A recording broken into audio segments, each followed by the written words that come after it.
വനിതാ പോലീസാകുന്ന സ്ത്രീ നക്ഷത്രങ്ങൾ പൊതുവെ ലളിതമായ ജോലികൾ ചെയ്യുന്ന സ്ത്രീകളാണെങ്കിലും ഇവർ ഈ നക്ഷത്രത്തിൽ പിറന്നാൽ ഇവർക്ക് കുറച്ച് കഠിനമായ ജോലിയൊക്കെ ചെയ്യാൻ സാധിക്കും.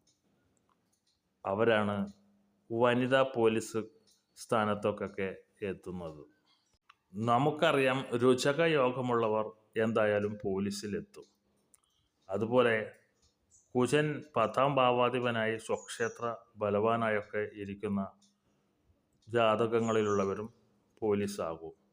പക്ഷെ ഇവിടെ നമ്മൾ പറയുന്നത് പൊതുഫലമാണ്. നക്ഷത്രപ്രകാരം തന്നെ ആ ജോലിക്ക് സാധ്യതയുള്ള സ്ത്രീ നക്ഷത്രത്തെക്കുറിച്ചാണ്.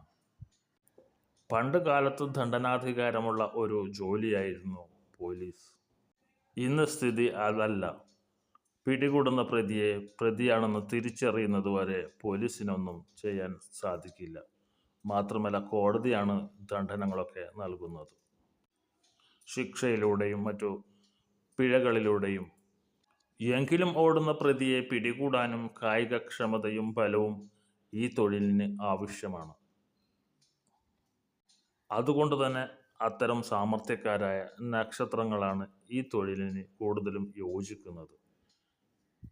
ബലം കൂടാതെ മര്യാദയും അനുസരണാശീലവും നീതിബോധവും അതിതീക്ഷ്ണ ബുദ്ധിയും പിന്നെ കഴിവുമൊക്കെയാണ് പോലീസിൻ്റെ നിദാനം. ഒരു കാലത്ത് പുരുഷ മേധാവിത്വത്തിൽ മാത്രമുണ്ടായിരുന്ന ഈ പദവി ഇപ്പോൾ വനിതകൾക്കും നിക്ഷിപ്തമാണെന്ന് അറിയാമല്ലോ. ഏതൊക്കെ നക്ഷത്രങ്ങൾക്കാണ് ഈ ജോലി കിട്ടാൻ സാധ്യത ഉള്ളതെന്ന് നോക്കാം. അശ്വതി, ഭരണി, കാർത്തിക, പുണർദം, പൂയം, പൂരം, മകം, വിശാഖം, തൃക്കേട്ട, ഉത്രാടം, തിരുവോണം, ചതയം എന്നിവരാണ് ആ സ്ത്രീ നക്ഷത്രങ്ങൾ. നിങ്ങൾ ഈ ചാനൽ ആദ്യമായി കാണുകയാണെങ്കിൽ സബ്സ്ക്രൈബ് ചെയ്യുക.